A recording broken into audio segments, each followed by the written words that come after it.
ఒక్కసారి ప్రజలందరికీ చూయించడానికి, ఈ దేశం మొత్తం చూయించడానికి ఈ రోజు వైఎస్ఆర్సీపీ పార్టీ 10 రోజుల నుంచి పోరుబాట పట్టింది. 10 రోజుల నుంచి రోడ్డు మీదే ఉంది. ఎందుకంటే యువతరం అంటేనే భవిష్యత్తు. ఆ భవిష్యత్తునే చెరిపేసే విధంగా ఈ రోజు ఈ కూటమి ప్రభుత్వం ఉంది. మరి ఎక్కడ చూసినా కూడా అవినీతితో ప్రతి ఒక్క దాంట్లో కూడా ఈ రోజు రైతులదే కాదు, లేకపోతే మహిళలదే కాదు, అలాగే యువతరందే కాదు, లేకపోతే పిల్లలు చదువుకోవడానికి వాళ్ళకి వసతులే కాదు, ఎక్కడ చూసినా కూడా అవినీతితో. ఎందుకంటే 10 రూపాయలు గవర్నమెంట్ శాంక్షన్ చేస్తే 1 రూపాయి మాత్రమే కింద స్థాయిగా వెళ్తుంది. మరి అక్కడే కనిపిస్తుంది ఈ కూటమి ప్రభుత్వం ఏ విధంగా పరిపాలన చేస్తుందో.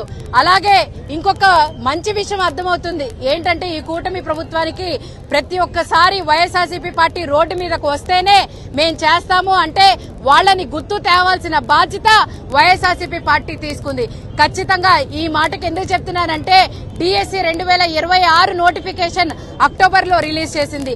అది మంచి జరిగిందని ఒకవైపు అనుకుంటున్నాం. ఎందుకంటే సంవత్సరానికి ఒక్కసారి రిలీజ్ చేస్తానని చెప్పి డ్యూ డేట్ కన్నా ఇంకా లేటుగా, అంటే మేము పోరుబాట పడుతున్నాము, మా మీద నెగిటివిటీ ఎక్కువ పెరుగుతుంది, దీన్ని మేమేమైనా కప్పుపుచ్చుకోవాలన్నా లేకపోతే మా మీద నెగిటివిటీ తగ్గాలి అని అంటే ఖచ్చితంగా నోటిఫికేషన్ మళ్ళీ ఇంకొకసారి రిలీజ్ చేస్తే 2025 మర్చిపోతారనే ఉద్దేశంతో ఈ రోజు ఈ కూటమి ప్రభుత్వం నోటిఫికేషన్ రిలీజ్ చేసింది.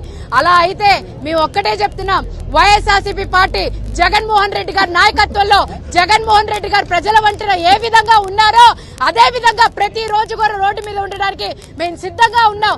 ఎందుకంటే మేము ఉన్నప్పుడు ప్రజలందరికీ న్యాయం చేశాం, మేము లేకపోయినా కూడా ప్రజలకి మా వల్ల న్యాయం జరిగిద్దంటే ఖచ్చితంగా మేమందరం రోడ్డు మీద ఉండడానికి సిద్ధంగా ఉన్నాం. అలాగే మంత్రి నారా లోకేష్ గారు ఏ విధంగా భయపడుతున్నారో ఈజీగా అర్థమవుతుంది.